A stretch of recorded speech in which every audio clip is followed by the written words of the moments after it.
Hey Doug, good to see you tonight. Good to see everybody there. Thanks.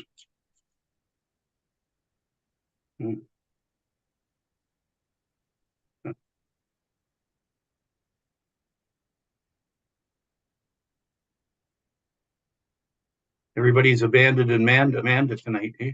Yeah.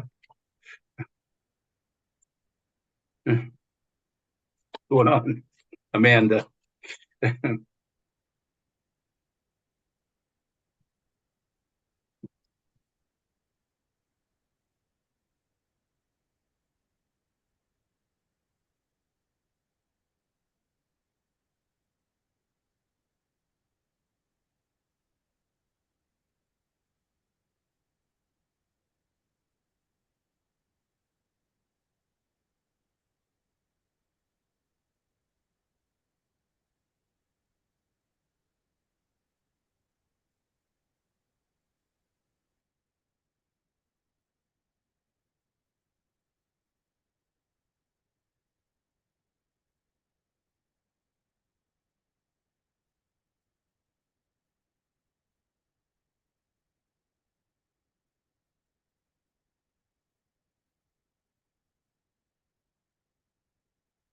Okay, here we go, folks. Ready?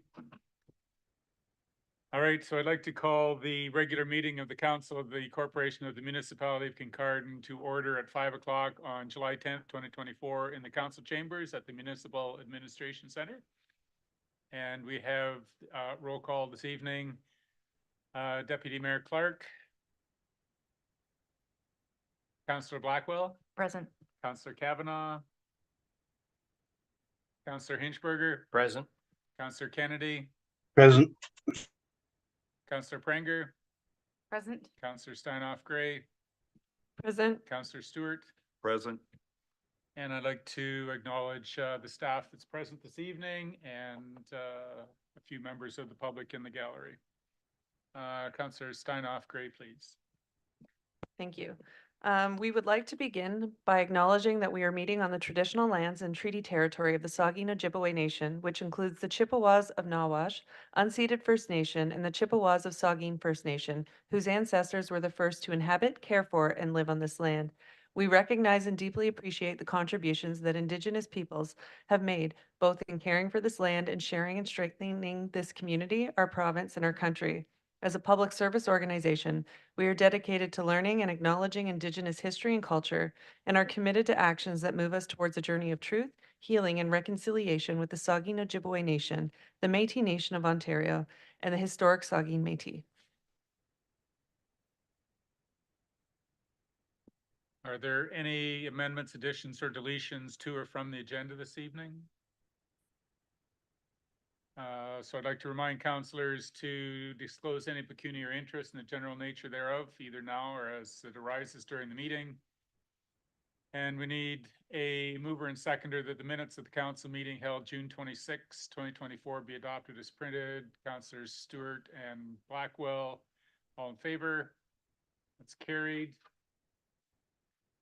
Our delegation this evening, I'd like to welcome Margot Thompson, who is a Senior Communications Officer for Canadian Nuclear Laboratories, will be providing an update on the decommissioning of Douglas Point. Ms. Thompson, please. Welcome. Glad you're here tonight. Douglas Point was the first indicator of something really big down over the hill, and it served its purpose and is being decommissioned, and we appreciate you being here tonight to update us on that progress. Perfect. Thank you. That works okay, eh? Okay. Thank you, Mayor Craig, and all of council for welcoming me here tonight. I really appreciate the opportunity to share a bit of an update on our project. So like the mayor said, my name is Margot Thompson. I'm a Senior Communications Officer with CNL. So, oh, that it does work there. Okay. So today I will go over who Canadian Nuclear Laboratories, or CNL, is. I know there's some new faces here since we were last here in, I believe it was April of last year. So we want to make sure we're all on the same page. So a little refresher on who CNL is. and then we'll go into how we're moving forward with the decommissioning project. And we'll zero in a little bit on what we've done recently, as well as what we're planning for the next year. And it's really important that we come and talk to council today and the mayor as representatives of the local community. One of the most important parts of our project is ensuring that there's community and Indigenous awareness, as well as opportunities for feedback throughout that decommissioning process. So as local elected officials, it's great for you to be involved and in the know, and be able to share your feedback as well as pass on any resources to get in touch with us to your constituents. Okay, here we go again. There we go. So who is CNL? So Canadian Nuclear Laboratories, or CNL, is Canada's national nuclear laboratory, and CNL operates and manages sites across Canada on behalf of our government owner. So that's the Federal Crown Corporation, AECL, Atomic Energy of Canada Limited. Our main site is up in the Ottawa Valley at Chalk River Laboratories. That name may be familiar to some. That's the birthplace of the nuclear industry and still a hub of nuclear S&T, or science and technology. And the fun acronym for our management structure is GOCO, Government Owned Contractor Operated. So how are we decommissioning Douglas Point? So I think some of you have heard all of this before, but we're looking to fully remove the reactor structure and facilities from the site. So Douglas Point is located on a small federally owned island within the larger Bruce site. It's like a tiny little puzzle piece cut away. And like I said, we're looking to fully remove all the structures and facilities from that, including the waste, and remediate the site as well. And the site remains under government ownership, so owned by Federal Crown Corporation, AECL. So why? I think that was my next slide. Why are we doing it? So it's kind of about taking care of the past, and we have the right people and the right technology at present to do it in order for this cleanup project to be done, so we don't leave it for future generations. We're not leaving it for our children and our grandchildren. So I think some of you in here are probably pretty familiar with this, but the construction on Douglas Point started back in 1960, and it operated from 67 until 84 when the initial phase of decommissioning was undertaken. So that involved removing the fuel and putting it into safe, dry storage on site right next to the reactor building, and shutting it down and putting it into a safe shutdown state. So that was completed in 1987, and it remained in that safe shutdown state of storage with surveillance. That's what we call that phase 2 of decommissioning, for over 30 years. So during that time, the facility was maintained, like all our fire systems, emergency systems, safety systems, even like painting and that kind of thing. It was all maintained to a certain standard and under the license at the time, which is through the Federal Nuclear Regulator, the Canadian Nuclear Safety Commission. Then in 2020, we went through a public licensing process. The municipality of Kincardine did participate in that process. And after that, we were granted a license application to move forward with final decommissioning, so beginning that full removal process.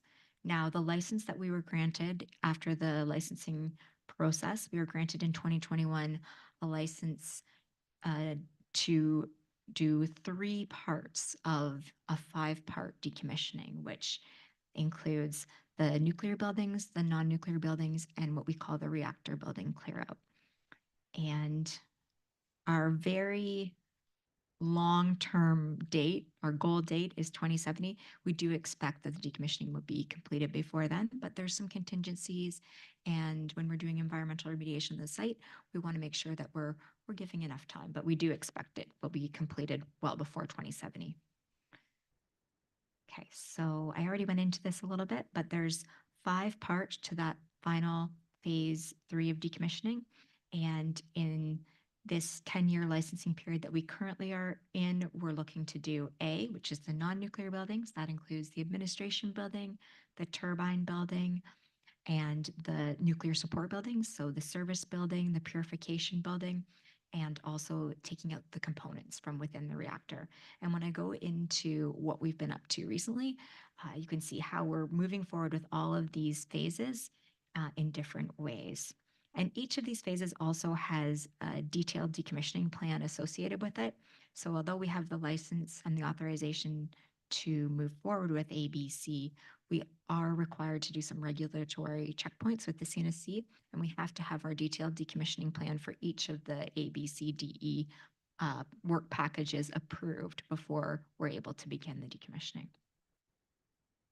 Okay, so I'll move forward. And I should say that outside of the current licensing period, but within the whole project schedule, we do have D and E. And D is the spent fuel canister area, which would be after C. So right now that would be sometime after 2030, and the reactor building itself and the reactor also would be after 2030. So this is really important. We've heard in the past a lot of interest from elected officials and staff with Kincardine about where is the waste going. So in some ways, it's a good news story. Most of the waste is being recycled or reused this is the current licensing period that we're talking about. So 96% can be recycled or reused. We're talking scrap metal, concrete, those kind of materials. About 3% is conventional waste, can end up in your regular landfill. And less than 1% is hazardous, so it goes to designated facilities that have the license to handle that material. And then all the radioactive waste from the current licensing period, as well as any future licensing periods, so D&E, will go to Chalk River Laboratories for interim storage and possible eventual disposal. That does not include the radioactive waste that's classified as high-level waste. That all goes to the program with the Nuclear Waste Management Organization to take care of all of Canada's spent fuel. So recently, what have we been up to? So I think we've been coming to talk to Kincardine to make sure everybody's aware of what we're doing, the decommissioning project, for several years now. But the next year is probably a pretty exciting one because we've done a lot of preparatory work for dismantling. And within the next year, we expect to be able to dismantle the non-nuclear buildings. So there'll be a visual difference next time you see a picture, or next year at this time. The administration building should be down as well as the turbine building. So it will be a big visual change. So to support that non-nuclear dismantlement, in the last year, we've done some perimeter trenching, and that is to support the electrical and mechanical isolation. So you want to make sure that workers are safe when they go into dismantle. So we want to make sure there's no unexpected connections there. So that's why we do the perimeter trenching. Demolition design was also completed, as well as the hazard removal. So built in the 60s, we can imagine there's a lot of asbestos there. We don't have to imagine, we know there is because we did a lot of characterization. That was a big part of the project. Steam bridge demolition has been completed, which is a small structure in between the reactor building and the turbine hall. And we've also been doing, like I said, lots of characterization. So characterization of nuclear buildings in preparation for when we are ready to dismantle them. And what are we up to next? So like I said, the next big thing, and I think it's going to be a big visual change, is the dismantling of the non-nuclear buildings. And it is pretty standard industrial decommissioning. They're not radioactive nuclear facilities, they're non-nuclear. We're also doing reactor building crane refurbishment. So that reactor building crane was taken out of service many years ago now. And now we need to put it back into service to support the decommissioning of the components within the reactor. We're also doing asbestos abatement and other hazardous materials removal from the service building and continued characterization work. So that's the sampling to make sure that we know that the materials that we're removing and we're dismantling, we know what they are before we even do that. It's part of our planning process. We're also doing a little bit of legacy waste removal and the completion of that perimeter trenching, but for the nuclear building, so the reactor building. Oh, thanks. And some maintenance, reactor building roof repair is also important, and more crane maintenance. And that's it. And like I said, that's it.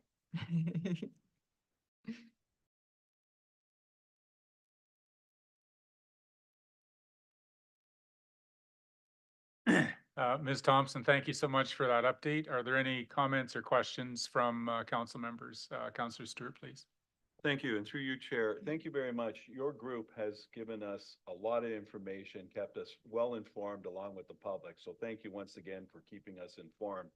Unfortunately, we won't be dismantling this thing until 2070. I think I'll be dead by then, but it's been 110 years since the beginning all the way to dismantling. So you can see the impact. I believe that we already have a contractor agreement with you to take the 3%. And I believe that it's satisfactory on both parts, the 3% that is due into a landfill, which is great. The only question I have, and the public will be asking the same thing, is the used fuel. It's on site now. I know it's on site. It sounds like it's going to stay on site until they sort of figure out a DGR, or that's where it's going to stay. It's not going to move or anything. So you are, yes, you are correct, Councillor Stewart. So the current plan, it depends on what happens with the siting process with the Nuclear Waste Management Organization. So we've shared before, and we'll share again today. Our plan with the spent fuel would be, it's not in, so we're not looking at decommissioning it within our current license, so not until 2030. But depending on what happens with the Nuclear Waste Management Organization's process, right now I understand there's 2 sites available. And once that site is chosen, then we would decide what would happen with that spent fuel, whether we'd keep it on site. If it was a closer site, then it would make sense to keep it on site until the time when they were ready to accept that spent fuel. Or if it was a further away site, then CNL may consider a consolidation of the fuel at Chalk River for interim storage until the time slot that was available for the DGR.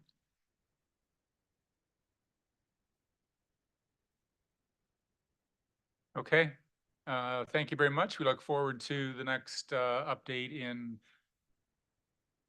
2030, 2070, when it's thought.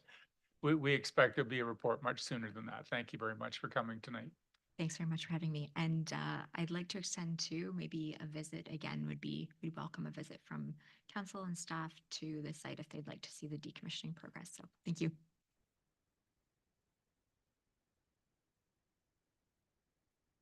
Okay, we move on to some staff reports for this evening. Water and erosion control infrastructure with Saugeen Valley Conservation Authority. We need a mover and seconder that council support category considerations as detailed within Report Operations 2024-10, moved by Councillors Sinchberger and Prenger. Any questions? Councillor Stanoff, Gray, please. And just for information, if we need to get into the technical end, we have our Director of Infrastructure online, and the manager of Saugeen Valley, Mr. Downing, is here this evening as well for those conversations. Councillor Stanoff, Gray, please. Thank you, through you, Chair. I kind of had a 2-parter. My one question was, if we're going to take on those type 2 inspections through our operational component programs, do we need any special training for our current staff? And 2, I know it said that there was no impact to us because it's going into our operational budget, but I'm assuming it's more time and effort. So is there an impact on like the scope of work, I guess, that we're going to have to deal with? I'm assuming there might be more hours required. Director, you available? There you are. Thanks, and through you, Mayor Craig. So, naturally, anytime we add work, it either means other work gets delayed or not done. With this, there will be we'll be inspecting, I think, twice a year on these sites. Simply, it's going to be a walk and a review of the site. So a little bit of education with the staff involved up front in terms of what the original scope of the project was and what we're looking to make sure either is or isn't happening. So some of them were channel diversions, erosion protection, considerations of, gabion baskets. So stuff that can be visibly looked at. And then there will be some other stuff that is a little more extensive where, say for the for the sheet piling project, through the kind of the downtown core of Kincardine and along the riverbed, where we would bring in VM Ross as our structural engineer when we do our biannual bridge inspections, to have them take a look at that kind of stuff. So I don't think it's going to be super extensive that way, and not necessarily a significant amount of training. And that's just because we're only looking at the category 2 stuff. If we were taking on category 1 items, some of the larger projects, we'd be into something more extensive where we'd be involving engineering and some other stuff. Councillor Stewart, please. Thank you, and through you, Chair, I am sort of, as I should probably tell you, I'm on the board of Saugeen Valley, so I have a little more information. I'm trying to figure this out. I'm sort of on the fence with this thing, going, well, our in-house expertise is minimal right now. Saugeen Valley's expertise is quite considered, and I'm trying to figure out what was the cost last year of Saugeen Valley's costing us for this category 2? Like, was it 20,000? Was it 10,000? Because if it's that low, I would retain them to keep an eye on these projects, versus us taking it on and maybe learn from them. And over the next 2 or 3 years, maybe we can build the skills and take it on. But, you know, I don't know what a cost is right now. Can you sort of help us, Adam, with a cost? Or maybe Eric can help us with a cost, or we don't really know what the cost was last year.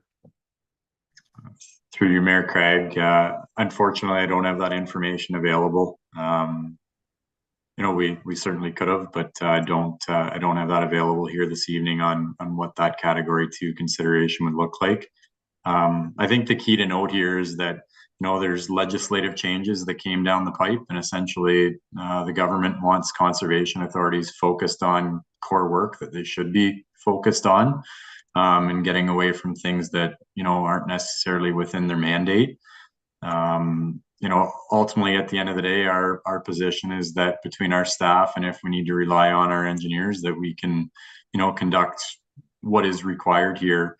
And then if there's maintenance work and all of that, coordinate with contractors, et cetera, no different than the Conservation Authority did, with an effort to realistically, I guess, save tax dollars by doing it this way. But we're open to whatever council wants to do.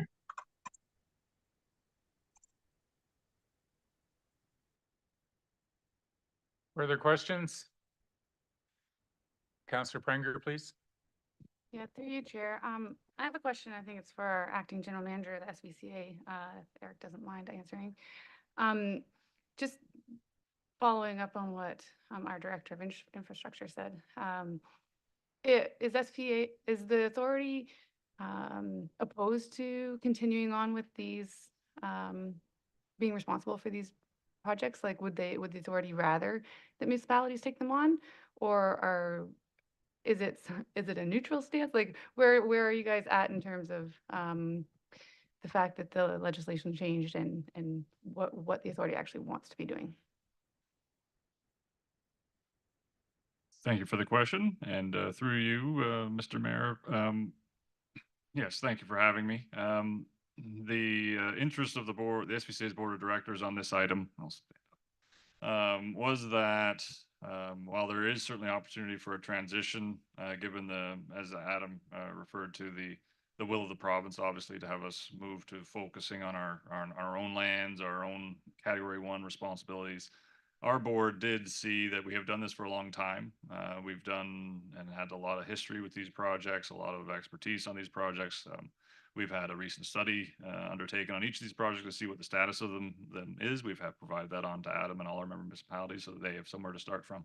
But it was the will of our board that we do move away from these category 2 initiatives and projects, but hopefully in sort of the next 5 years, by establishing a category 2 agreement now, that we can, you know, align what we have to offer, what we don't have to offer with municipal staff, and slowly transition that role and responsibility to municipal staff, if that is indeed the will also of the municipality, as it is ultimately the municipality's decision, as is your decision in front of you tonight for category 2. But do it in a managed way and in a transitional way, as opposed to all at once. Thank you. Okay, we have a motion on the floor that council support the Category considerations, the recommendations as detailed within the report. All in favor of that, please indicate. Any opposed? And that is carried. Thank you, Eric, for being here to provide that explanation. MTO Russell Street intersection improvements. We need a mover and seconder that council directs staff to proceed with completing an update to the area-specific development charges for the 9 and 21 business park lands to include the improvements to Russell Street and Highway 21 intersection as contained in report development 2024-18. And that council directs staff to fund the estimated MTO upgrades of 800,000 from the existing floating rate capital loan through Infrastructure Ontario, with the cost to be recovered through future development. And further, that council directs staff to amend the 2024 budget to include the additional 800,000 capital project and to include the cost to update the 921 business parklands development charge bylaw estimated at 15,000. Moved and seconded by councillors Hinchberger and Stewart. Discussion. Councillor Hinchberger, please. Thank you. Through you, Mayor. I think my question's for the Director of Corporate Services. There's a paragraph in the report that starts the total approved borrowing was 4.25 million. And at the end of the paragraph, it says, unless we can collect enough area-specific development charges to pay off the loan upon maturity, which matures this year, then the balance will need to be converted to a debenture, which will have undesirable financial implications for next year's budget. I guess my question is, I don't see if I understand that correctly, I don't see an outcome other than going debentures, because I don't see us paying off the loan in full this year. Is that correct? Through you, Mayor, that would be an accurate statement. If something happened by the end of this year and there happened to be development where we collected the charges, that's the only way that we would be able to avoid that. Okay, so just to follow up my hearing, probably time for hearing aids for me. You said that was an accurate statement, not an inaccurate statement. Okay, thanks. Councillor Stewart, please. Thank you. This thing has shown its ugly head once again. This is a project from last term, which I'm going to state one more time, we shouldn't have speculated with taxpayers' dollars. That's the last time I'll say it, but it has cost us. And I'll probably say it again. You're absolutely right. Through you, Chair. I have a bunch of questions. I'm not asking Roxanne to answer them, but I'll probably do a notice of motion, not tonight, but later on, because we need to understand this whole project. And I think there's only a few councillors around the table, and tonight there's only one that really was part of it. And right now we have an ASDC on there, and it's $70,000 an acre. That's the current cost with the current loan program that we have in place. I believe the ASDC is only good for 5 years, so we have to renew it. And if we brought in another 800,000, plus there's some interest payments that have been going on, because interest so far, I believe, is, you know, something like 126 or 170,000, because we've been paying a funny sort of type of interesting loan that we only pay interest. We don't pay any of the principal, and that's due at the end of this year. And part of my notice of motion might be that we're going to use our legacy fund to cover the cost and pay us versus paying a 20-year debenture. And I believe it might be a 20-year debenture. So for tonight, you know, we add another 800,000. We go out there and get Hempson. I believe Hempson does all the necessary background reports. So you're putting another 800,000 on a project. So the property cost without the property costs will be about $80,000 for development fees. And when we actually did a study last term looking at this property comparing to other properties in the county of Bruce, we found that we're double, if not triple. So this property is going to be a real problem, and we're going to have to take a more serious look at it, but not tonight. But I would just wanted to notify that I'll try to bring everyone up to speed on a notice of motion that I'll bring probably on the 24th. And we'll try to get all the pictures and all the things. But tonight, I guess we're sort of, the only question I have that Adam could answer is that the MTO, are we planning to do it this year? Because we have $800,000 in MTO. If they're not doing it this year, We need to hold their feet to the fire and say, if you're not doing it until next year, our 800,000 sticks. That's it. We're not going to pay inflation of another 900,000. So do we have a commitment from MTO to complete this project this year? So, Director? through you, Mayor Craig, I do not have firm timelines from them. What I can tell council, the last update that they had shared with myself, they were working on utility relocations at both intersections, and they wouldn't be tendering the project until those, I guess, kind of encumbrances were out of the way. So based on where we're at, I haven't seen a tender and the time of year, so I would speculate we're looking at 2025 construction. Councillor Blackwell, please. Thank you. Through you, I have a question a little bit for my fellow counselor beside me. I'm just trying to understand a little bit. When you were talking about the price of development and adding the development fees, are you implying that you would like to lower what the development fees would be through this additional funding? I'm just going to ask you not to ask that question because it's way off the gist of what the motion is about. And just to refresh our memories, the amount of money is what council had affirmed that they wanted to invest in this corner. Like I concur with what Councillor Stewart has said. Like the costs are rising, but we assumed that risk when we directed our Director of Infrastructure and Development to move ahead with this project. So it's not that I'm disagreeing, but we have chosen this path to follow, and that's kind of where we're at. Councillor Stewart and then Blackwell, please.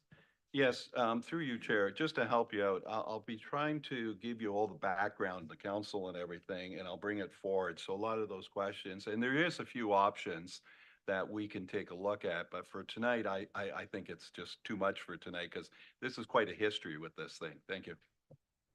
Councillor Blackwell, please. Thank you. Through you. Sorry, I guess my question more is that there's part of this recommendation is to spend $10,000 to $15,000 updating the ASDC bylaw, and I'm trying to understand if that's being supported or if that's being that there's an indication that people are or some members of council are wanting to not spend that money to update the ASDC bylaw and fund the 800,000 in a different way. So whether it's our Director of Corporate Services or Infrastructure and Development, when it says update the area-specific development charge, those are legal fees to make it relevant and appropriate for today rather than when it was crafted the first time?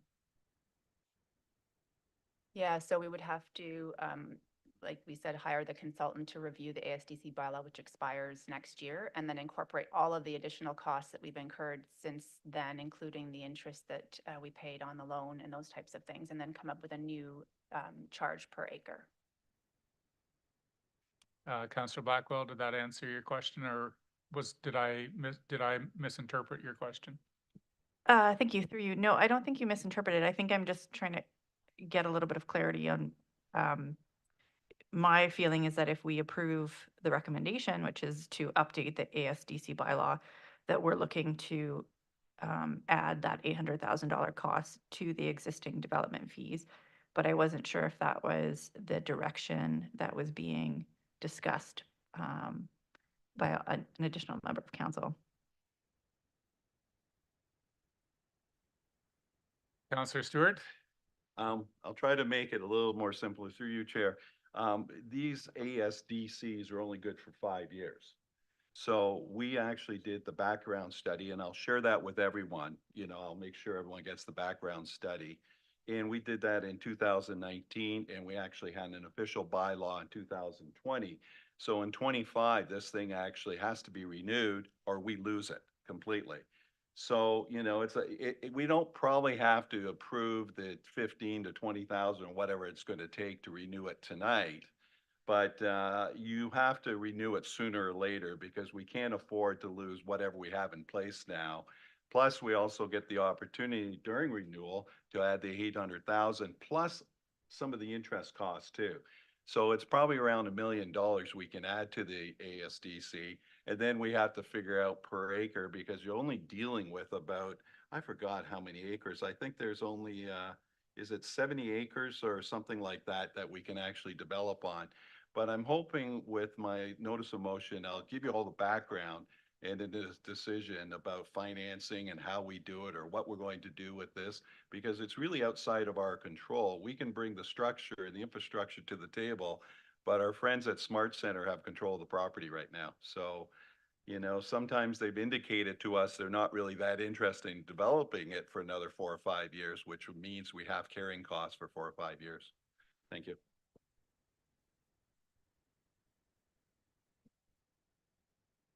All in favor of the motion? Any opposed? And that's carried. All-way stop review, Huron Terrace. We need a mover and seconder. The council support the decision to leave all-way stop sign placement in Kincardine at Broadway and Huron Terrace, Lambton and Huron Terrace, and St. Albert and Huron Terrace. And further, that Schedule N regarding intersection stop signs will be reviewed and updated, and a traffic parking amendment bylaw be presented at a future meeting. Moved by councillors Blackwell and Hinchberger. Discussion? Councillor Blackwell, please. Thank you. Through you, I appreciate our operations team bringing this forward. I think I had an email from a resident, and I think there was some discussion around pedestrians as well, and the benefit that this may bring in a very pedestrian or high pedestrian usage area. So I do appreciate that when you were looking at some of the traffic counts, that they didn't always measure up exactly to the warrants, but it's also a real challenge to look at traffic from a very specific and very small window, right? Especially as a town that has a population that fluxes so much. So I certainly support keeping these and appreciate the work that you guys have done on them. All in favor of the motion? Any opposed? And that's carried. Municipal crosswalks enhancement considerations. We need a mover and seconder. The council maintain the current level of service and standard related to our respective crosswalks design and installation. Moved by councillors Blackwell and Hinchberger. Any discussion? Councillor Blackwell, please. Thank you. Through you. Sorry, I'm chatting tonight. This was this report came through as a motion that I made, and I just wanted to say that I've done some significant research on this, and I can't find a single jurisdiction in Ontario that uses audible devices at the PXO. And I think that may change in the future with AODA guidelines, but right now we're doing all that we can within the legislation. Deputy Mayor, please. Thank you, Mayor, through you. Yeah, thank you first of all for the report and taking the time to look into it. I thought it was actually quite enlightening, just both with regards to what's being done. We're meeting the standards. I think my view is always striving to improve on that. I don't know if there's a whole lot that we can do at this stage. I certainly, like Councillor Blackwell, will be interested in bringing it back or having a look at it in sort of future, and perhaps even looking at it at budget time. But thank you for the report. But as always, I think we strive to do more than sort of the minimum, but we're certainly meeting the standards as it is.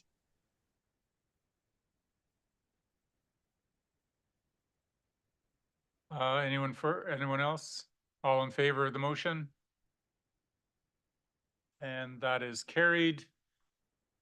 Updating accessible parking spaces. We need a mover and seconder. The council receive report operations 2024-18 for information.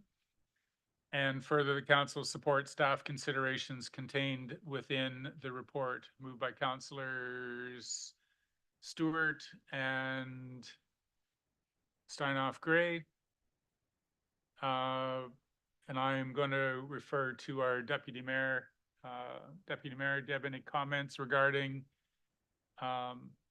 actually there's 3 accessibility advisory reports. So Anything to comment on this one, Deputy Mayor? Yes, if I can just pull this up. Thank you for the report. Pleased to see that we're expanding on sort of some of the accessible parking. I note that there was a number of proposed parking which required quite a bit of work. Am I correct to say that that's something that needs to be looked at moving forward for the next budget cycle? I read the report. Director, please. Through you, Mayor Craig. Our operations team have actually executed on a fair amount of the corrections or updates that were required to align with the adopted FADs. I can't quantify the number of spaces that that are completed or that will be completed in 2024, but of the overall 76 spaces, it does incorporate the majority. Within the report, I tried to break down as best as I could to not make it overly complicated, but to identify the number of new spaces that we were able to add this through this, which is a total of 11. There are 5 spaces, actually, sorry, 6 that have 2025 budget considerations. That the work is extensive, so correction of grades, tactile plates, removals, stuff like that, more than just painting and signage. And then there's another 6 sites that we're suggesting to be deferred overall, just to align with other studies around Victoria Park and Station Beach for the park itself and parking and everything, and just encapsulate those spaces within that. And then there are 4 spaces that we're suggesting not to do. So out of the 76 in total, you're looking at less than 20 of those that sorry, out of the 76, if I take the 4 off, you're looking at about 15 spaces that aren't being addressed at this time. So the majority either have been or will be before we get to the fall this year. There's been a fair bit of movement in terms of lines and adjustments to make sure we have proper widths. Yeah, no, thank you for that. I think my question really was with regard to the ones that weren't being addressed. And my understanding was certainly a number of them was in relation to the substantial work. I think that's how it was defined in the report that was required. So it's not that it's not going to be addressed. I think the suggestion from my reading of the report was it needs to be considered come the next budget period. That's my understanding. So we're looking at potentially doing them, just not at the moment for this cycle. That's accurate, Deputy Mayor Clark. So the sites that require investment and extensive consideration, the intent of our team is that we would prepare those within the 2025 budget, and council would see that when deliberations start. No, that's great. And it's actually nice to see throughout the municipality the improvements that are being made on the accessible parking. So that's good. Thanks very much, Adam, for that. Councillor Hinchberger, Stewart, Blackwell. Thank you, through you, Mayor. My question is for the Director of Infrastructure and Development. I'm going to use the strip on the south side of Victoria Park as sort of my example in here. Like when we adopted the London Facility Accessibility Design Standards, we added the sort of additional, it had to be technically feasible to do it and economically as well. Now, I understand us not going with a accessible parking space that meets all of the London FADS requirements until, say, capital work in the surrounding area like Victoria Park is completed. Was there any consideration to what we could do to put an accessible parking space in, say, that location that didn't meet all of the FADS requirements, but yet would be considered better than nothing until, say, final decisions were made about Victoria Park? Through you, Mayor Craig, great comment and question around that. Realistically, I mean, if people are familiar or referencing, the FADS document and under the relevant section, there is the Type C, which is limited mobility. Certainly those are easier to accommodate because generally speaking, they fit within, our existing spaces and don't require the access aisles. Usually between the access aisle, tactile plates and stuff like that, that's where, you know, some more extensive work and cost comes in. So that is something we could look at. It's simply just through consultation with Jane and her team. She had suggested that, you know, that it made good sense to incorporate the review around Victoria Park into what she was doing. So we aligned with that. But to your point and comment, Councillor Hinchberger, we could accommodate something that is, you know, of that kind of that lesser consideration, and it still would align with FADS. It just wouldn't be a type A or type B space. Thank you, through you, Mayor. Thank you for that, Adam. I'll just end with a bit of a compliment. I can't drive anywhere now without going through, whether it's Listowel, Saugeen Shores, Mildmay, Clifford, Harrison, with not rubbernecking at time parking limits or accessible spaces. And I realize I'm biased, but I live here. I'd say probably within at least 100 kilometers where we stand currently on accessible parking spaces. In many cases, it's head and shoulders above a number of other municipalities. So thank you for the work that's been done to date. Councillor Stewart, please. Thank you. Through you, Chair, I'll probably be getting a lot of emails on this whole comment of mine, but I think we're going to have to be a little careful. And I think that my fellow councillor, Mike Hitchberger, said it. When we adopted FADS, we had a couple of conditions around it. I mean, I'm starting to hear little things like, oh, we're right at FADS or nothing. And, you know, it's starting to affect capital projects. We approved a lot of 24 capital projects that don't have FADS with it. And now the staff's trying to incorporate it. You know, this kind of stuff, we have to be careful because there's a cost associated with this. So I just wanted to make a comment that, you know, FADS was an adopted thing, but it's not set in stone. So let's make sure that we understand, like the idea, if we can't do an A, B, we maybe do a C. If we can't do a C, maybe we don't do it at all. So let's have a little bit more flexibility on this. Thank you. Councillor Blackwell, please. Thank you. Through you. I wanted to just share my appreciation for all the work that's gone into this. I've been out and about with some individuals that I support and some folks in the community, and there is a real difference when you use a FADS compliant space and the spaces that have been created. There's a real benefit and safety element to them. I really appreciate them.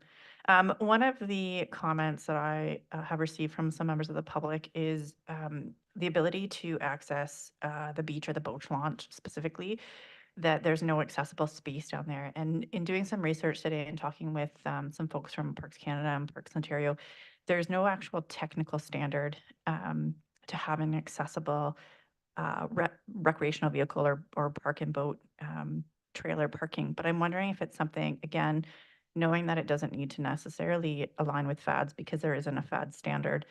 Is that something that we could look at possibly adding in front of the boat launch, so those boaters with disabilities who have purchased passes this year, under the assumption that the parking would be flipped, would have more access easier to the boat launch? Director? Yeah, so through you, Mayor Craig, certainly I would want to afford my staff that are going to be, out in the field doing the work, an opportunity to make sure that I'm not putting them in a position that, works are extensive, but I don't think it would be. Given the nature of where it is, though, it really comes down to Jane's team, consultation with Jane's team, and making sure that they're content with things. I mean, they oversee, the waterfront marina area.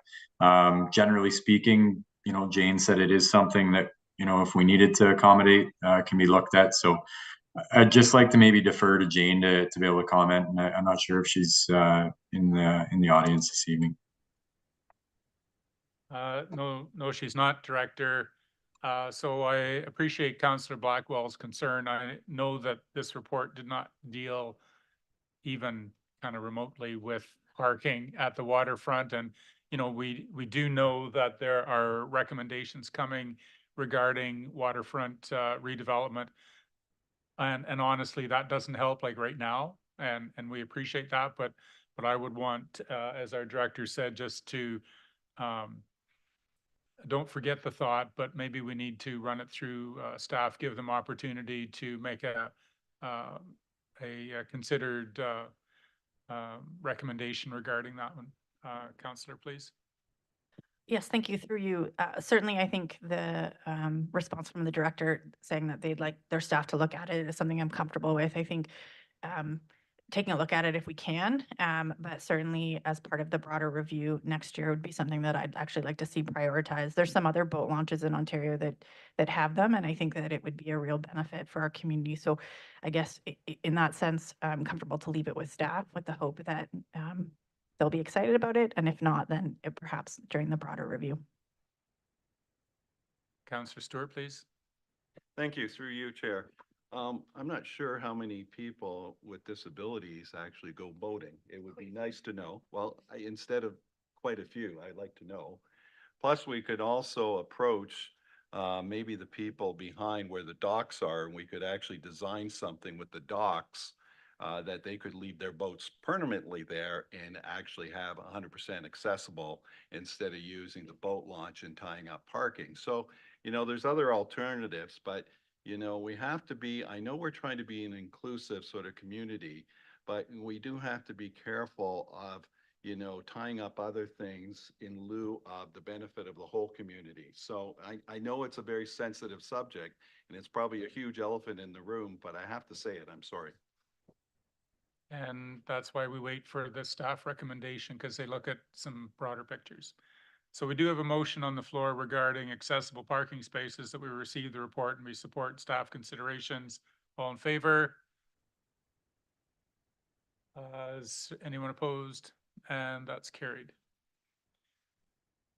Number F, Accessibility Advisory Committee Budget Priorities. We need a mover and seconder. The council receive the Accessibility Advisory Committee's recommendations and direct the committee to continue to update the catalog of issues and highlight specific priorities per facility for future projects. Moved by councillors Blackwell and Steinhoff Gray. Any comment, question? Deputy Mayor, any comments on this motion? Yeah, Mayor, through you. So the Accessibility Committee has really taken to task about looking through the catalog of issues and trying to highlight some priorities. There were some discussions with staff did a presentation effectively to the Accessibility Committee, as you'll have seen in the report. And I think the feedback that has overwhelmingly come back from the Accessibility Committee is that whatever is being done prioritizing accessibility really needs to have a direct impact on the end users. So there was some suggestions that were made that really looked at perhaps more so the infrastructure, particularly the Davidson Center seemed to have been the focus. I think there were, the viewpoint that came back from the committee was ensuring that some of the, what we rephrase as, I guess, the low-hanging fruit, whether that's raised toilets, whether that's appropriate handles, grab bars in the washrooms, were addressed as a priority. One, because it was felt that those were low-hanging fruit, but also because they have almost an immediate impact on the users. So in terms of the motion itself, no difficulty for the Accessibility Committee to continue to look at and prioritize the catalog of issues. You'll note from some of these catalog of issues that it does need updating, but some of them are pretty dated in of itself. So I think if we actually read the resolution, as council, we are receiving the report. And we're not directing staff to do something, we're directing committee to continue to update the catalog. And as I think as the Deputy Mayor commented, to highlight specific priorities. They come forward, we have budgeted some numbers. We will continue to budget numbers, I hope, to improve the accessibility of our community. But it is, at this point, it is, I believe it is the committee and staff that needs to fully prioritize those issues so that council can be supportive of what they're doing and see how that fits in within budget and our community priorities. Councillor Hinchberger, please. Thank you, through you, Mayor. It's on the priority or prioritization part of the resolution that I want to get understand before I vote. Is that kind of like a roundabout language to say we have a catalog of issues, but it's in the agenda, next agenda item, but in the table that's there, there's no actual prioritization of any of the issues, high, medium, or low. So I just wanted to know, and it's fine if this is the language, but when we ask directing the committee to highlight specific priorities, is the committee under the expectation that that would involve taking your table? You'll have to have some, in relation to the 100,000 that's been put in the budget, that you're going to have that table to have some kind of estimate of cost to resolve an issue and a prioritization 1 through X of in what order you would address them, because I think that's required to move forward. Clerk, is that a question you want to answer? Shall I direct this to our Deputy Mayor? Deputy Mayor, please. Thank you, Mayor, through you. Councillor Hinchberger, part of the difficulty that we ran into was, although we were looking at prioritizing the catalog of issues without estimates, and you raised that point, which is bang on, without the estimates, it's quite difficult. So we can prioritize with what we think is important, but it may not be within sort of the budget that we have. We're sort of effectively guesstimating. So that's one of the challenges that we certainly ran into. So what we were doing was effectively saying, we think these are pretty low hanging fruit that does not cost a great deal, but we have no way of knowing that. And these are things that we think could have an immediate impact for the greatest number. So that's what we were looking at. And I think that's probably the best that we can do. And when we prioritize, let's say 4 or 5, that we look at getting some costings from, it wouldn't be our department, but we liaise with Director Jaglowski to see whether or not those are feasible projects to do. I think that's the best way that we're going to be able to do, is to work alongside with Director Jaglowski and the committee come up with what they believe are the priorities. Councillor Stewart, please. Thank you, and through you, Chair, I guess this is a question for the Deputy Mayor. The staff recommended a project at the Davidson Center that would pretty well cover the 100,000 and could be completed this year. I'm like everyone else. I'm a little confused out of your 1 to 7 and then your cost and everything. Like, are we going to ask the staff to do cost on all these? You know, it'd be nice to spend the 100,000 in 24. Why are you so opposed to the Davidson, or your committee opposed to a Davidson upgrade that the staff is recommending in this report? Deputy Mayor, please. So the way that, thank you, Mayor, through you. So the way that presentation came across, Councillor Stewart, was effectively interpreted by some of the committee members as increasing the office space. Like, so one of the issues that was raised was that the main office wasn't accessible. So the thought process was, and the presentation from staff was, to increase the office space.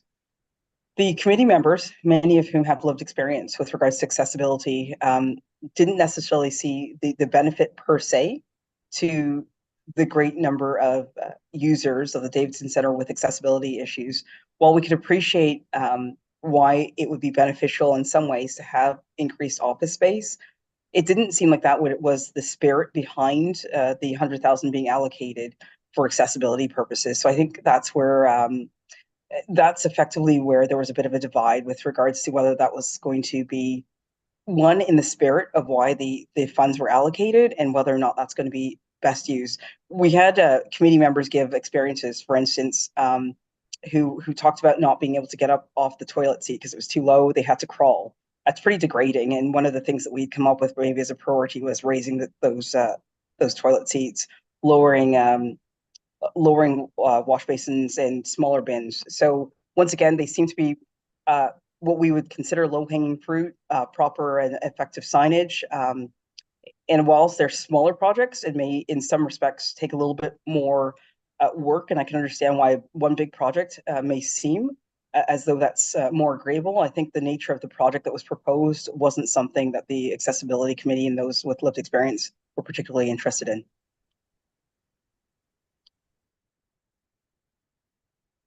Councillor Blackwell, please. Thank you. Through you, I really appreciate the committee's work on this prioritization. I think it's really hard sometimes to set order of which items might give people the best access and the most dignity in terms of interacting with municipal facilities and spaces, but I appreciate the work that's gone into this. One of the questions I have, perhaps, in terms of the listing of the order of priority is the bathroom improvements was quite low on the list. It was number, what was it? Anyways, and I just was a bit shocked by that. I would have thought that would have been one that was maybe perhaps a bit higher. Didn't know if you wanted to speak on that at all. So, Yes, sorry. excuse me, I'm gonna cut in again. The issue about where the priorities are, like, we're gonna leave that to the committee. And I'm sure there is a reason why, but the question that we deal with is who's setting the priorities and how, like, we need to see the priorities. So it is not that your question's not important, but it's down in the management and the fulfilling of it. So my question to council is, have we given the committee and staff enough direction so that they can accomplish what we think the strategy might be in establishing the priorities? Have we said, set the priorities? Have we said, do one project or do 10 projects? Have we given committee and staff enough guidance to fulfill what we think is best for our municipality? Have we given them any guidance at all? Councillor Prenger, I'm going to throw this at you. Don't want to talk to that one, okay? And that's okay. Deputy Mayor, please. Thank you, Mayor, through you. Just to perhaps answer the question, I think that's a valid question. One of my thought processes, we haven't really had the opportunity to liaise sort of post we had a special meeting in order to try and address some of these priorities. But I certainly have no issue with the motion as it's currently presented, in the hopes that we can work alongside staff, that the committee can continue to try and prioritize. It's a little bit artificial and perhaps challenging to set too many constraints in how we prioritize. Once again, I think Councillor Hinchberger perhaps hit on that without knowing sort of estimates of costings. And at this stage, I think we're just looking at, we believe that these are high priority issues, and then perhaps liaising with Director Jaskowski and seeing whether or not there are issues that are feasible to be accomplished in this year, and coming back to council with that.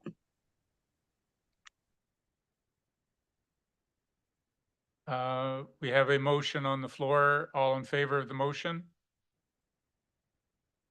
Anyone opposed to the motion?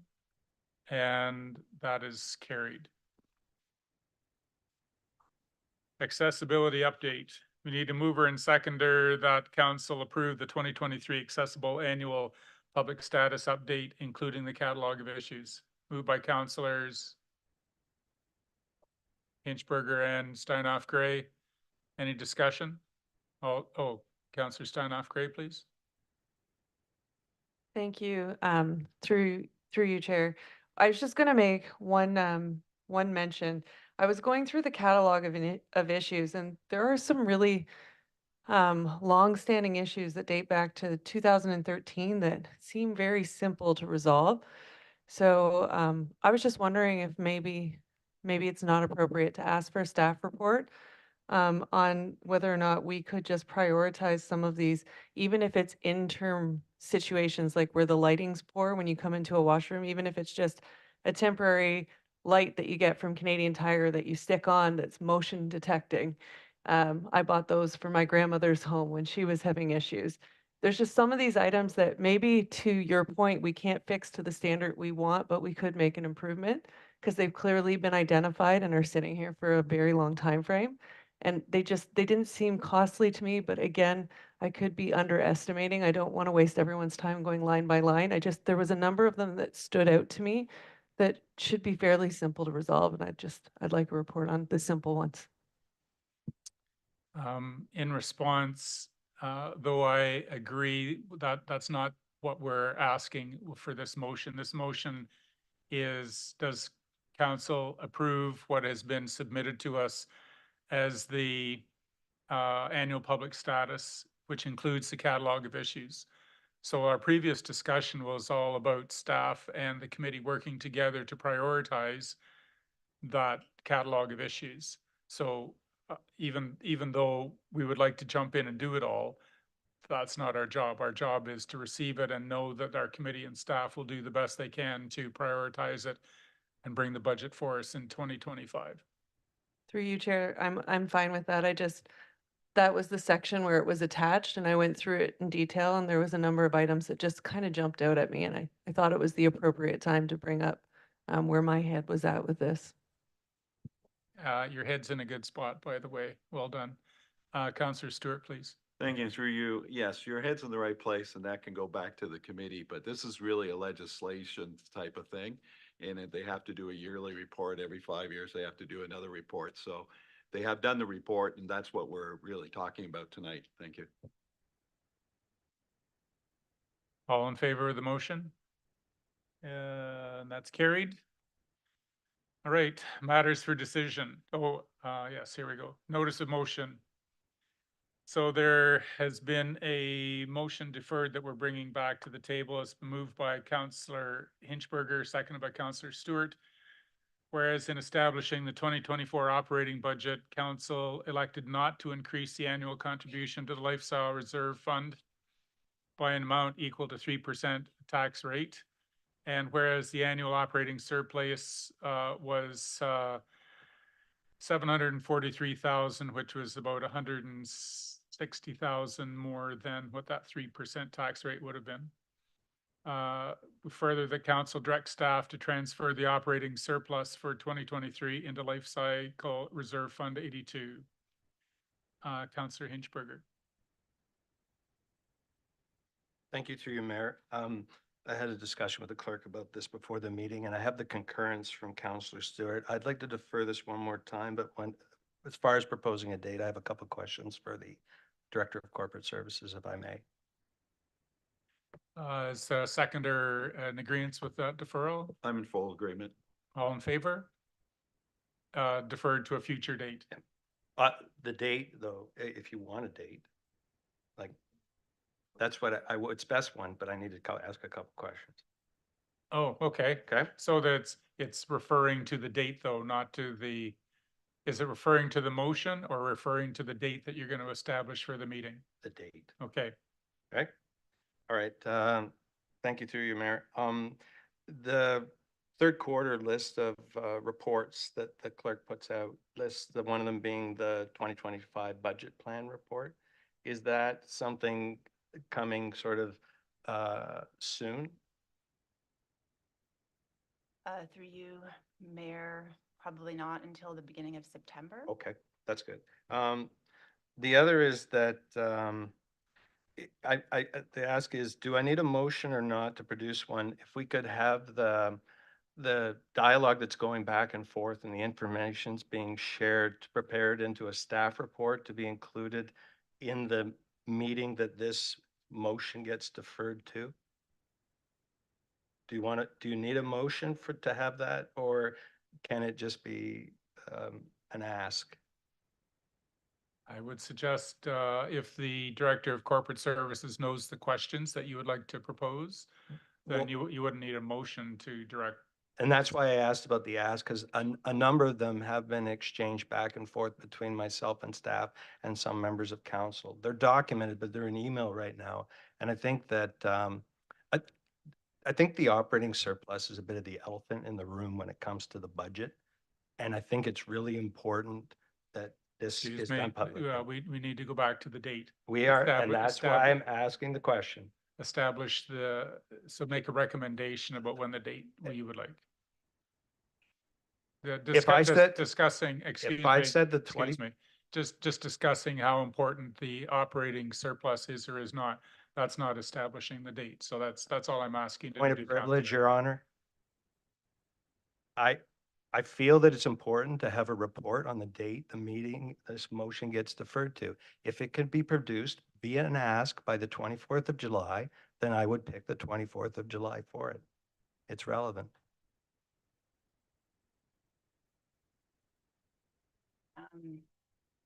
I'm not sure I'll have that by July 24th.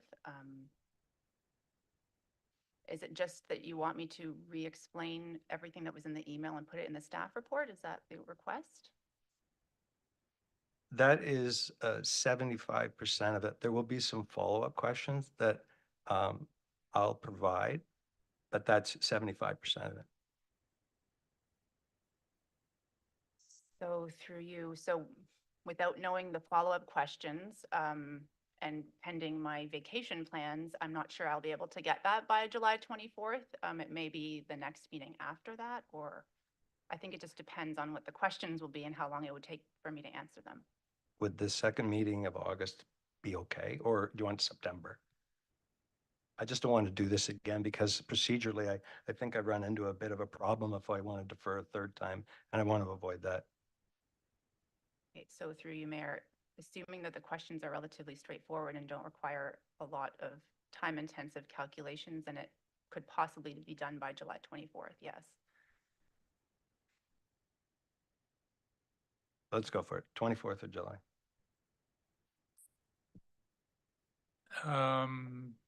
So the deferral is without debate, I think. So there's a motion on the floor, moved and seconded. The motion be deferred to July 24. All in favor?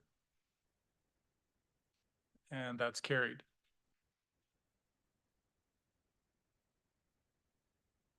Three-hour parking limit, Queen Street. We have a motion by Councillor Hinchberger, second by Councillor Blackwell. The council directs staff to proceed with implementation of a 3-hour parking limit on Queen Street in downtown Kincardine every day between the hours of 9 and 5 from Durham Market Square South to Durham Street, as recommended by the BIA Board of Management and outlined in Staff Report Legislative Services 2024-15, and the designated accessible parking spaces and limited mobility spaces be exempt from the 3-hour parking limit. And further, the council directs staff to bring back a report to council outlining the implementation plan. Councillor Hinchberger, please. Thank you. Through you, Mayor. I just have a few comments and then I can answer any questions that council might have. I don't expect implementation is going to occur until after the summer 2023 tourist season. It's a small geographic area, doesn't include the side streets. It provides benefits to residents and visitors alike by providing a reasonable amount of time to conduct or patronize local business of all types, retail, service, and other. It supports local businesses, and the idea is supported by the Business Improvement Area Board of Management. It's commonplace in other municipalities. For instance, Saugeen Shores has a sizable amount of areas in Port Elgin and Southampton that have time parking restrictions, including 3-hour limits from Monday to Saturday. I can answer any other questions that my colleagues might have. Councillor Blackwell, any comment that you want to add? No, thank you. That's not true. I'm about to say something. I just wanted to say my appreciation through the chair, thank you, for Councillor Hinchberger in working on this motion with me to include the accessibility factor and ensuring that those spots are not impacted by the time limit. Councillor Stewart. Yes, the only question I have for both counselors, I know that we increased the bylaw enforcement officers. I believe, Jennifer, that's in what, June, July, August? July. Because, you know, one of the things, if you want to introduce a bylaw, you got to figure out how to enforce it. And, you know, what I'm thinking is that if there's a real problem along Queen Street, I can't see that's happening in November and December. So if we decide to incorporate this into a bylaw for 25, maybe we should put it down to maybe June, July, August, September, a tighter time frame, because even today when I drove past, it was busy along Main Street, but most of the time when I drive outside of the summer hours, it's quite wide open. So that would be one of the conditions before I could move forward, is that we tighten it up and we use our own bylaw officers to enforce it. Thank you. And, Deputy Mayor, please. Thanks. Thank you, Mayor, through you. I wasn't certain. I know that we haven't engaged with the public on this one. I wasn't certain whether the intention of Councillor Hinchberger was to have this as a trial period, and perhaps on the back a little bit of what Councillor Stewart has just said, whether or not we tighten up the period that we put it in, or whether or not the thought process is we don't need a trial period. This is just moving forward. Thank you, through you, Mayor. Actually, I'm going to quote some of the words from Councillor Stewart is, council makes policy and council can change policy. So to some extent, most policies we make are changeable and therefore in some ways are always a pilot or a trial. We're not working on revision 0 of the traffic and parking law for the municipality of Kincardine, and I don't have any expectation there won't be some tweaking required of something in the future. Apparently at one time there used to be meters on Main Street too, so. Oh, yeah. Councillor Pranger, please. Thank you, through you, Chair. I'm wondering if consideration have been made for excluding Sundays for this rule, as other municipalities have done. I think that would be my preference, but if there's a reason why it wasn't excluded, I'd like to hear it. Thank you, through you, Mayor. I might be winging a little bit here. I do know that the BIA Board of Management did discuss how many days of the week and included Sunday as well, because one of the expectations or desire of the BIA is to grow the downtown economy 7 days a week, 12 or more hours a day. That's my answer, and I'm sticking to it. And having said all this, we wait expectantly for a report from staff outlining the implementation plan. All in favor of the motion? Anyone opposed? And that's carried. Letter of support for the well. We have moved by Beth Blackwell, seconded by Councillor Kavanaugh, who's not here, so we would need a seconder for that. Councillor Pranger. Thank you. Whereas the Parks and Recreation Strategic Plan highlights the need to create supportive and safe places for youth in our community. Whereas the report notes that engaging youth in creating inclusive spaces helps develop a sense of belonging and supports physical, social, and emotional development.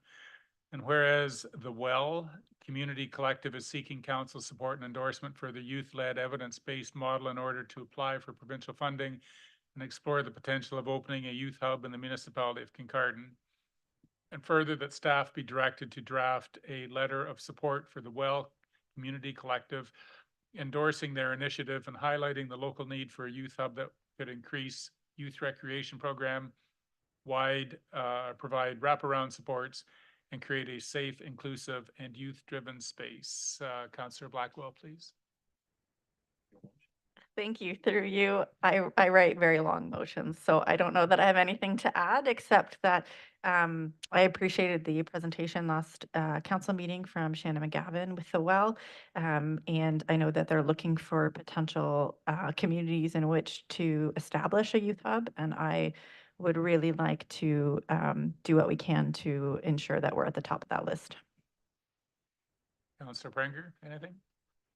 Thank you, through you, Chair. This is the type of initiative that I promised to support and strive for during campaigning, and it's something I truly believe in. And I think the WELL is probably our best option, and I really appreciated their delegation as well and what they're doing. So yeah, I fully support this. Thank you. Further comments, questions? All in favor? All right. consideration of bylaws. We need a mover and seconder that the Heritage Kincardine, terms of reference, 2024 bylaw be deemed to be read first, second, third time.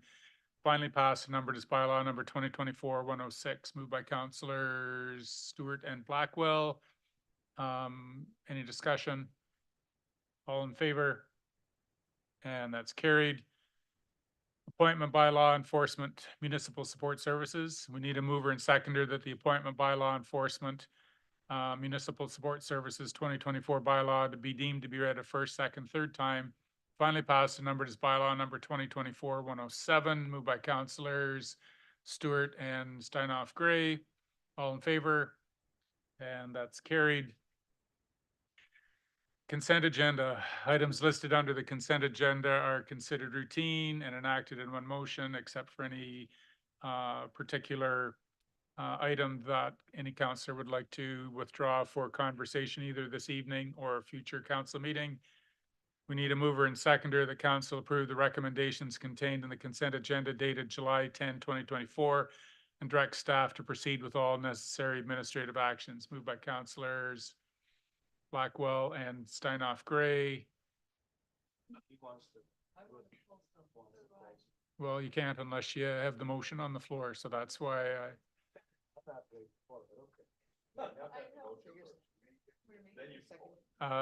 seriously, the procedure of this has changed slightly in the last couple of months, so that we used to do it and then have the motion, but it's the procedure's backwards, so that's why we had that. Councillor Steinoff Gray. Thank you. There's just two items that I would like to pull, that being 8.1 Alpha, which is the Blue Box Transition Program, Environmental Services. Given the fact that, am I allowed to say why I want it pulled? Thank you. Given the fact that the curbside pickup is being discontinued based on this report for industrial and commercial properties, and that would also impact community buildings such as like our arenas and our libraries would be no longer eligible, daycares, and then also removing those locations in Tiverton and Bruce Ave for like recycling pickup. I think it's something that warrants a proper discussion as opposed to a report, and looking at what other options we may have available to us. I understand there's 3 different options that we could think about, but I do think it warrants a discussion, so I'd like it brought back to another meeting.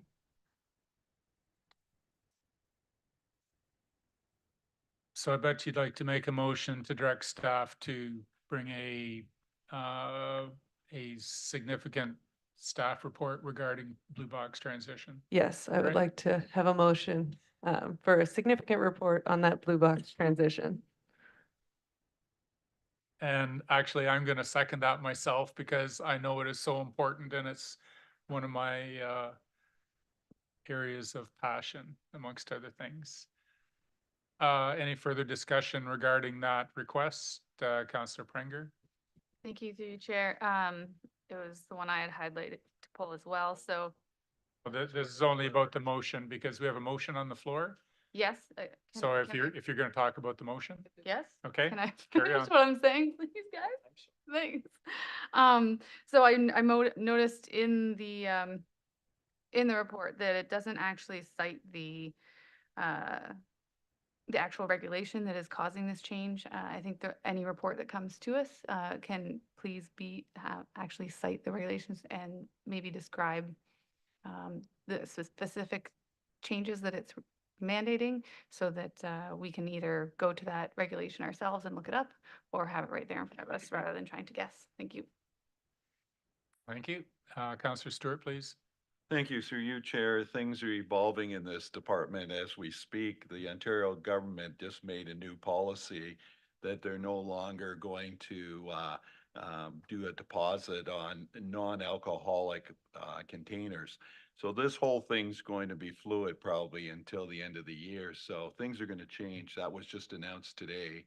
So, you know, the bottles and pop bottles and everything will still probably be recycled through this process, but who knows what's going on? It's a fluid thing, and we'll have to see what's going to happen legislation wise. Thank you. Councillor Kennedy. I know that you are our rep on the BASR board. Is there any high-level comments you'd like to make regarding this report or the transition? Not at this time.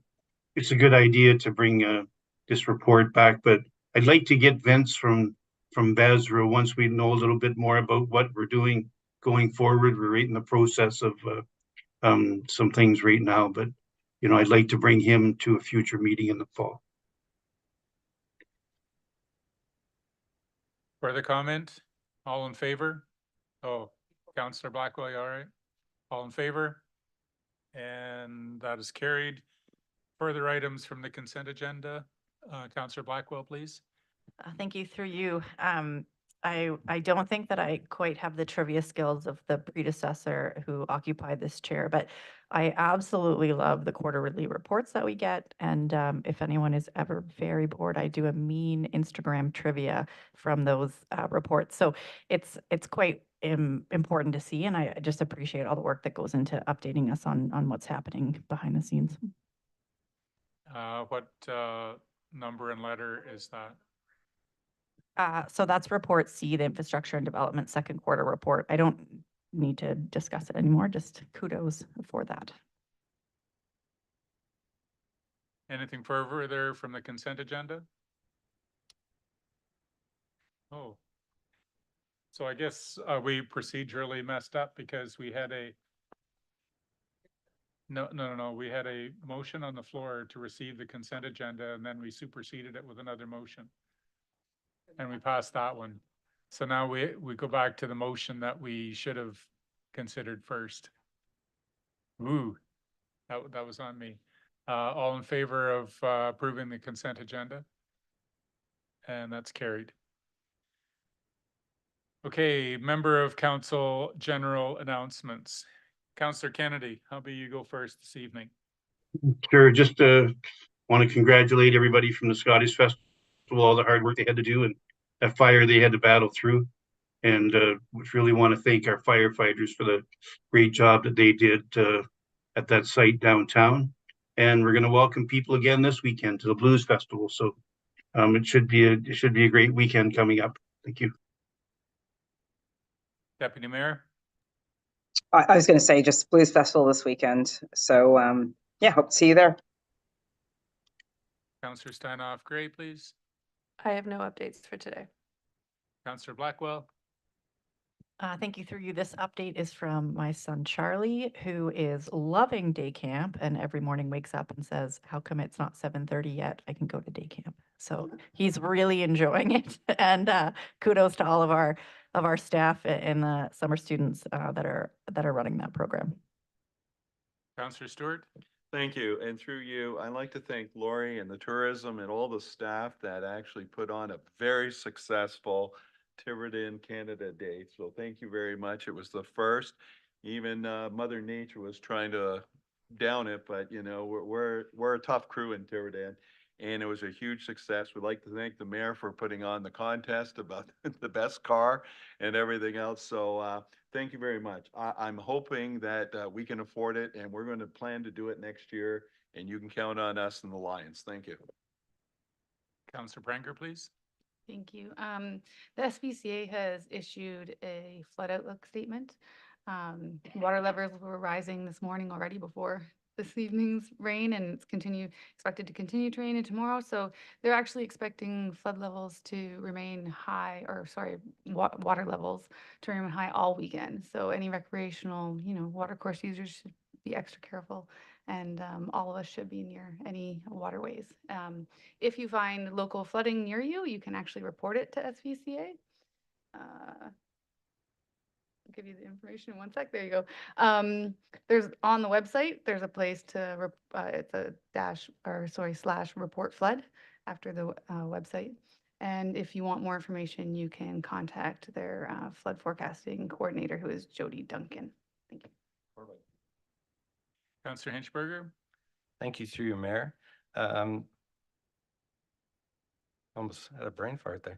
Councillor Kennedy, he loves his hockey and his baseball, and I love my golf. And on Saturday, August 3rd, At Ainsdale, the Shoreline Power Group is hosting a shotgun golf tournament benefiting Kincardine and Ripley Minor Sports and a number of schools.